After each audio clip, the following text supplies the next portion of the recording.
his talk will give more detail on that. This is Dr. David Leonard.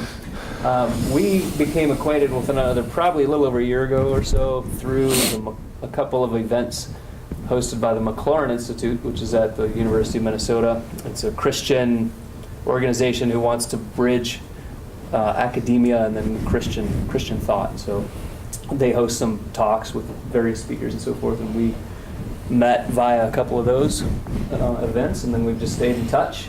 He's becoming a friend, and we banter on Facebook every now and then sometimes. So, but I'll let him introduce himself more in depth. But I just wanted to welcome him on behalf of our class. And thank you. John MacArthur, would you pray for us real quick? Absolutely.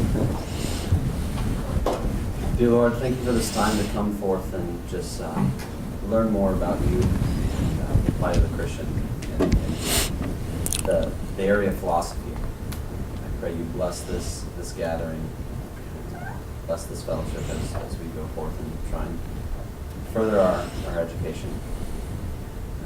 Thank you for our speaker. Thank you that he is willing to give his time and energy that he could devote to us. In Jesus' name, amen. Amen. Thanks to Matt.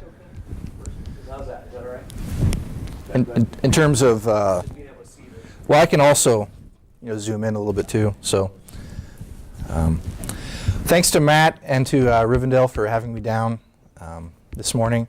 Most of my knowledge of Rivendell is secondhand, mostly through status updates that Matt posts on Facebook and a few conversations that I've had with various people connected to Rivendell here and there.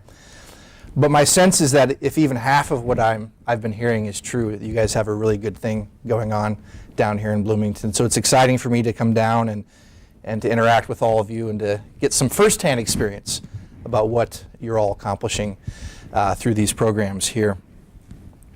My main job is that of a philosophy professor.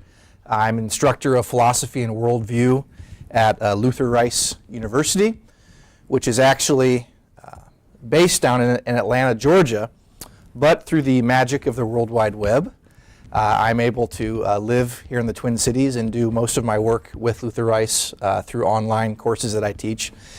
As such, I don't get very much FaceTime with students, which is a bummer for me. So I'm always happy for these sorts of opportunities to actually interact with students to some degree. So I'm looking forward to this. What I have here is sort of my story of how I got into philosophy in the first place, some of the various challenges that I faced along the way, and how my Christian faith approaches the discipline of philosophy and how I go about my various activities and projects as a philosopher. So in a lot of ways, I think what Matt had intended by having me down here this morning is to serve as a kind of a capstone for the end of your philosophy module in terms of giving you a kind of a vision for how one, as a Christian, might go about doing philosophy, so that you could see, not that I'm perfect in any respect in how I go about my discipline, but that you could see perhaps practical applications here in terms of integrating one's faith with the discipline of philosophy. So my story isn't particularly flashy, and I have no exhilarating road to Damascus type experiences to enthrall you with. I'm just a normal, average guy that grew up in the Midwest, got into philosophy, and somehow tricked everyone into giving me a PhD in the process. So my only other caveat here is that I'm really new to using Prezi. Typically I use PowerPoint. I'm sort of experimenting here, so don't get mad at me if it's a little bit of a fiasco here. So with all of that in mind, my journey with philosophy really began back in the mid to late 90s. I was an undergraduate student at Iowa State University. I started off actually as a journalism major, but the way the journalism program worked at Iowa State was that in order to finish it, you had to pursue a semester-long internship with either a major newspaper of some kind or a magazine, periodical. And I didn't really want to do that because I was really enjoying my time in Ames. I didn't want to leave. And because, though I don't admit this very often, there was a particular young lady that I was very interested in. And I was a little bit worried that if I left for an entire semester, someone else might get a crack at her. And so, for all of those reasons, perhaps, I'm not saying those were particularly good reasons, I decided to drop my journalism major and become a religious studies major. Also partly because at that time I was considering pastoral ministry and just seemed to some degree like, well, if I want to be involved in religion professionally, perhaps I should be studying religion. And so I became a religious studies major and immediately began taking a number of courses with a very popular professor on campus who you may or may not have heard of, Dr. Hector Avalos. He was the first Latino to ever graduate from Harvard Divinity School with a PhD. He's a professor of ancient studies at Iowa State. Over the years has won a number of Teacher of the Year awards. At one point, several years ago, even debated William Lane Craig in a public forum on the resurrection of Christ, and has in general gained a lot of attention, perhaps notoriety for himself for being a very public and vocal opponent of religion in general and Christianity in particular. And so this was the individual with whom I'd be studying such courses as New Testament and Old Testament and so on. It proved to be a really interesting experience, partly also because as a young child he was a very well-known evangelist in Mexico, where he grew up, and had visions and dreams of eventually becoming a great Christian apologist along the lines of a Norman Geisler or a Francis Schaeffer. And as he began studying the biblical languages and studying the history and the archaeology, he began to doubt his faith and eventually walked away from his faith entirely, but ended up getting a PhD in ancient studies. And more or less, either explicitly or implicitly, made it his ambition in his courses to disabuse Christians of their Christian faith in the classroom. I can remember, in particular, taking a philosophy and film course with Dr. Avalos. Actually, it wasn't philosophy and film, it was a religion and film course with Dr. Avalos. And one of the films we ended up watching that semester was The Last Temptation of Christ, which, if you know a little bit about this film, it was starring Willem Dafoe as Jesus Christ. This was back, I believe, in the 70s, maybe early 80s, and it was extremely controversial. One of the reasons the film was so controversial is because towards the end of the film, when Christ is up on the cross, he actually comes down and chooses to not die for the sins of the world and goes on to live a very normal life. Well, part of what his normal life involved was getting married to Mary Magdalene. And there's a scene towards the end of the film which actually amounts to a sex scene between him and Mary Magdalene. And I can remember Dr. Avalos pausing the film just before this scene and offering something like the following caveat. He says, I just want to warn all of you, in particular the Christian students in the classroom, he actually said this, that Jesus Christ is about ready to have sex with Mary Magdalene. So if that bothers you or makes you uncomfortable or offends you in any way, you might want to at the very least avert your eyes or even leave the room for a few moments if you'd like to. Then he paused, and then he said, and to everyone else in the room, enjoy. And that was kind of how it went with Dr. Avalos. For the most part, he was fairly polite, but there were occasional digs directed towards Christianity and to various Christian students in the classroom that proved to be quite a challenge. Now, in a typical course with Dr. Avalos, he employed something like the following methodology. Say it's a New Testament course, and we're looking at various interesting or provocative passages in the New Testament. Say Matthew 24, 1 through 2. I believe this is part of Christ's Olivet Discourse, where he essentially says to his disciples that as they're looking at the temple in Jerusalem, not one of these stones will be left overturned. And so many scholars and historians see this passage as being Christ's prophecy concerning the eventual destruction of the temple in Jerusalem, which of course took place in roughly 70 A.D. when the Roman army came in and sacked the city.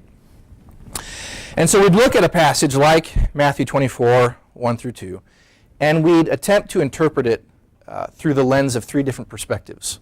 We try to interpret it through what Dr. Avalos called the traditional Christian perspective, through the traditional Jewish perspective, and you can sort of imagine how a Christian and a Jew would have a different lens through which they would look at this particular passage. But then we would finish by interpreting it through the lens of the critical scholar. Okay, and this is a very loaded expression, obviously. But what Dr. Avalos had in mind is the idea that if you want to be a critically thinking individual, and if you want to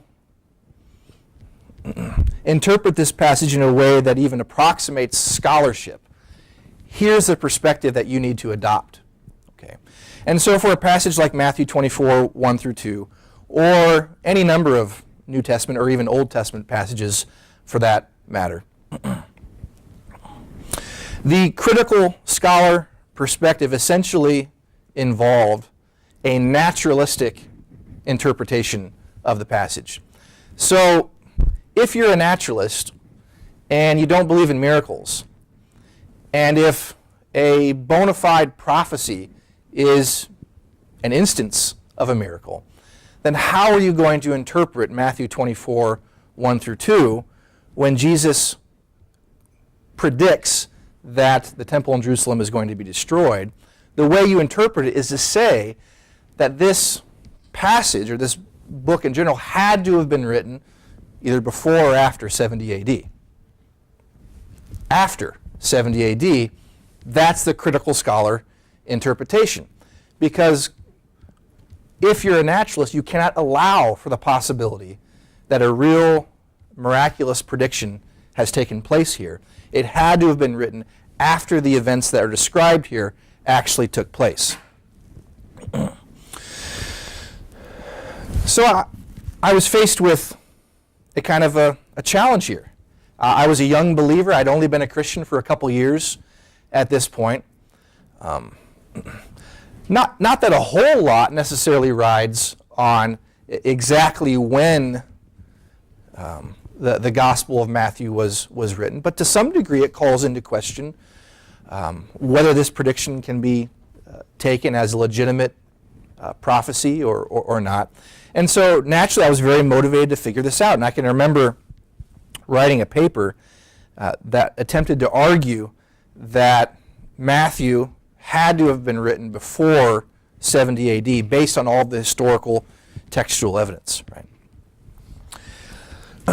But as I continued engaging in this research project, it eventually occurred to me that if one, for philosophical reasons, just didn't think that miracles were possible, it didn't matter how compelling the textual evidence was for an exact dating of the Gospel of Matthew.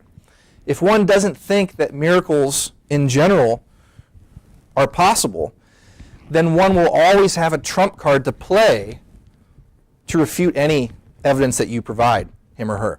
And that was exactly the response that I found that I was getting from Dr. Hector Avalos, which convinced me eventually that if I wanted to be effective as a believer, as a growing apologist, and if I wanted to really reach people at an intellectual level, I had to engage in philosophical discourse.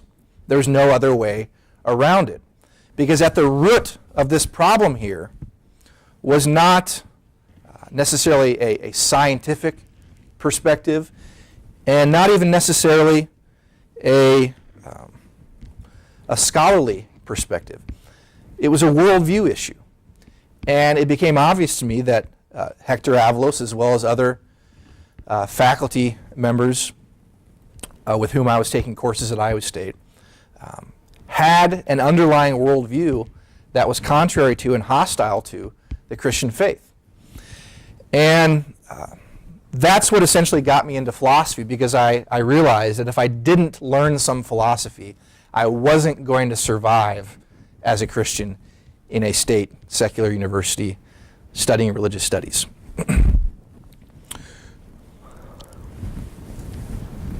And so, I exposed myself to the writings of the great modern philosophers like David Hume, his famous Inquiry Concerning Human Understanding, which offers one of the most challenging critiques of belief in miracles that I think has ever been written. But as I began analyzing the arguments more carefully, Hume, by the way, in his inquiry, essentially argues that it's never rational to believe that a miracle has occurred. He's not so much saying that miracles can't occur, but just that given the universality of human experience, it's never rational to believe that a miracle has occurred. I began to realize that Hume was essentially begging the question. He was assuming the very point that he was trying to prove in the course of his argument. And what his bias or prejudice essentially amounted to was a commitment to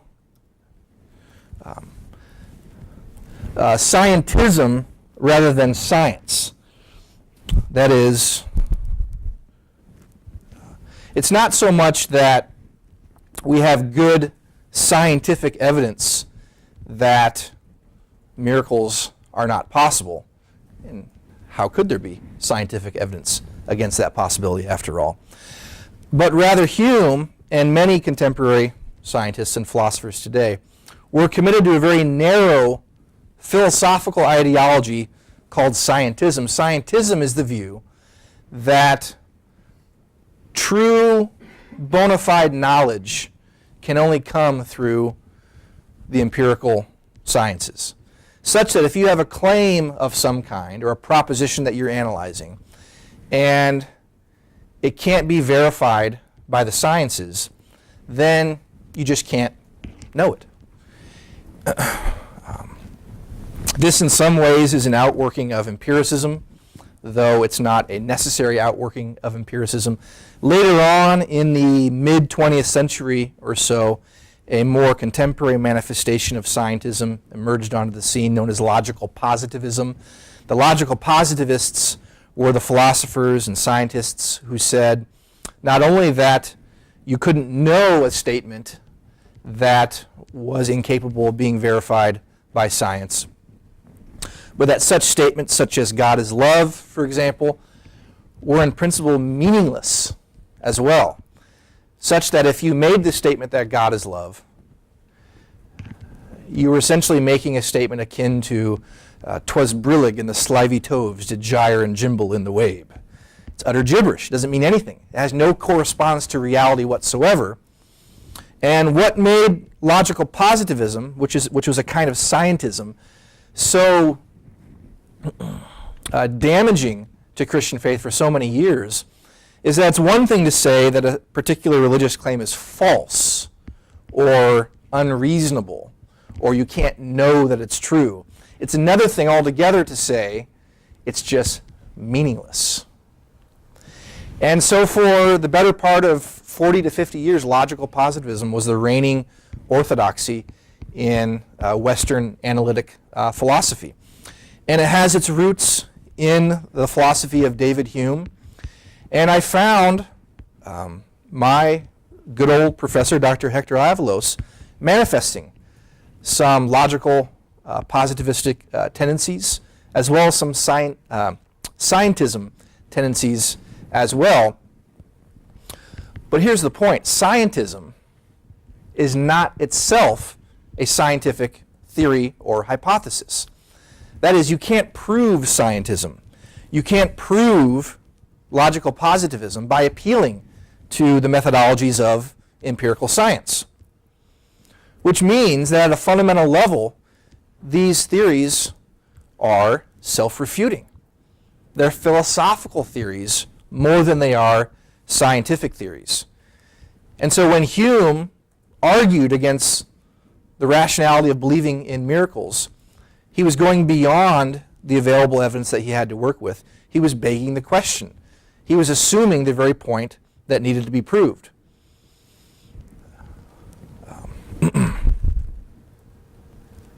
C.S. Lewis said one time that good philosophy must exist, if for no other reason because bad philosophy needs to be answered.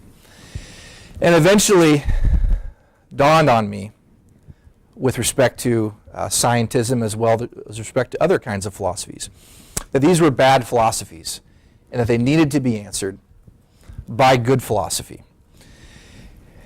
And that's how I got into philosophy. I got into philosophy because I needed to in order to save my soul, and because I recognized that it was one of the only ways that I would be able to reach those that I really wanted to reach at an intellectual level, with the gospel, ultimately.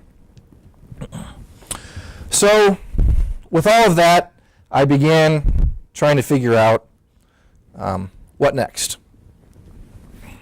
What does this mean for me? Do I want to continue down the path of pastoral ministry? Do I want to go into higher education and be a teacher of some kind? And so, after graduating from Iowa State, I spent about 2 years as the director of a campus ministry at the University of Iowa.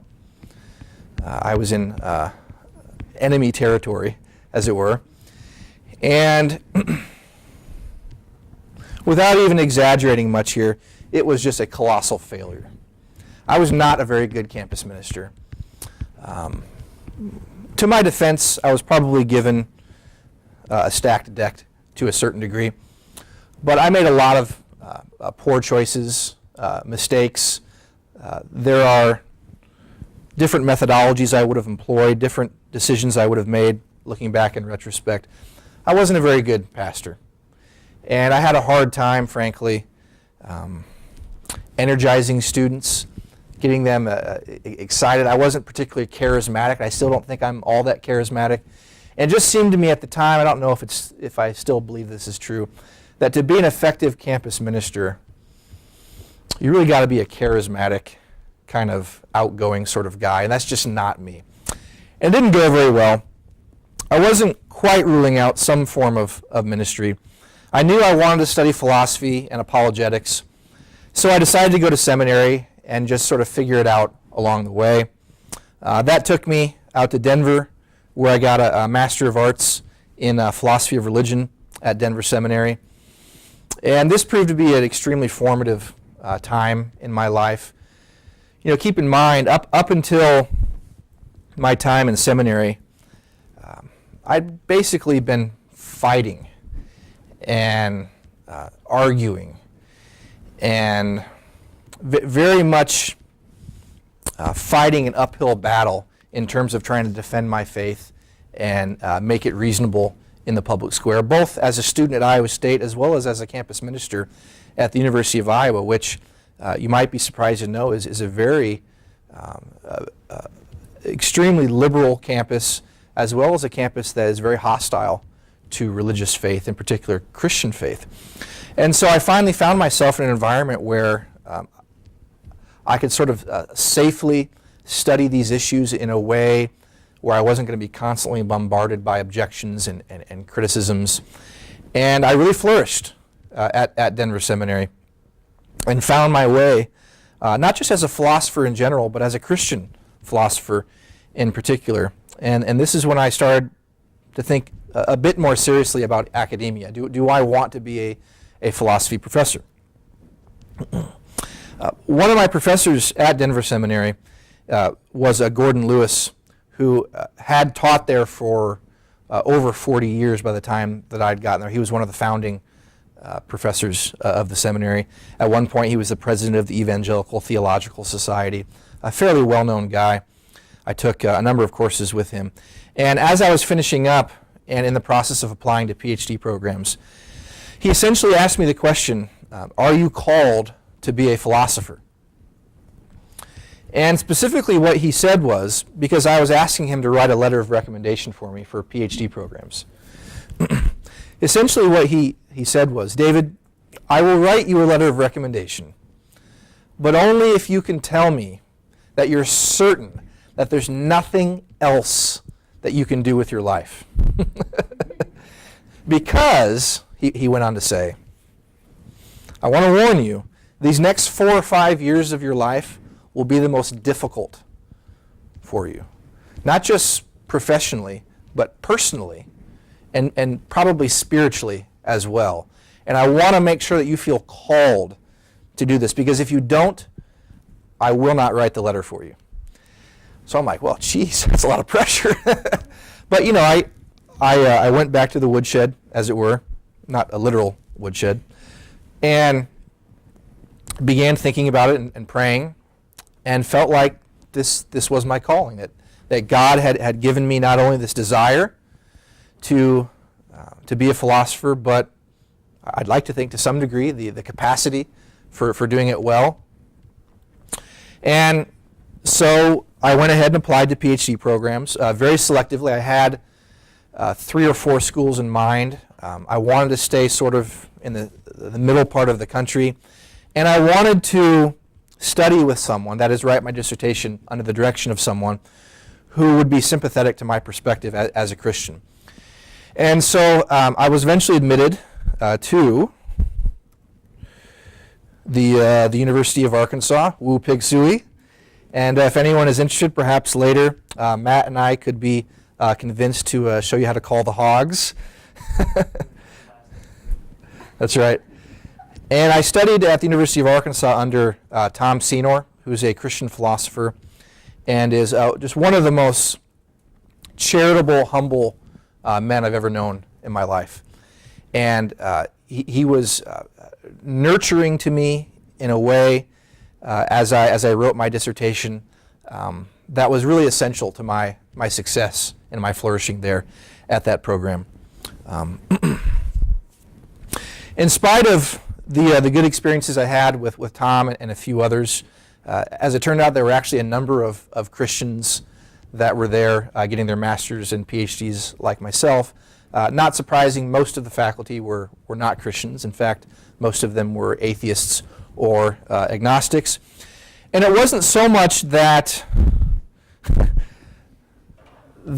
my faith was really ever explicitly challenged or belittled, but there was sort of this subtle undercurrent of, we understand that you're a Christian, that's fine, but just keep quiet about it, okay? And there were very subtle digs or jabs here and there, not often actually by faculty members, but more often than not by other colleagues of mine in the master's or doctoral programs, that essentially amounted to the assumption or the implication that there are certain philosophical ideas that we just don't believe anymore. Right? Sounds like an argument ad populum or something of that nature. I'll come back to the previous. Whoa, what happened? Slide in just a second. For example, Cartesian dualism, or some kind of dualism for that matter. Oftentimes, people would say things like, well, nobody believes that anymore. This illustration, if you're not familiar, is or was Descartes' sort of representation of how the mind interacts with the brain or the body through the pineal gland. This was his solution, if you could call it that, to the mind-body problem, which he called interactionism. So this is sort of a famous illustration here. You know, nobody believes that anymore, and by that, it was typically meant any kind of dualism that suggested that human beings were not simply material entities, that perhaps we had a soul of some kind, never mind how our soul interacts with our brain or our body. But we just don't believe that anymore. And why don't we believe it? Because science teaches us that there is no ghost in the machine, as Gilbert Ryle put it a number of years ago. Right? There's no empirical scientific proof that a soul exists, that we have a soul. After all, if you're a neurosurgeon and you're carving open a human skull and you look inside, you don't see a soul or a mind, you see a brain. And after all, if we did have a soul, this would be a substance which is immaterial. And because it's immaterial,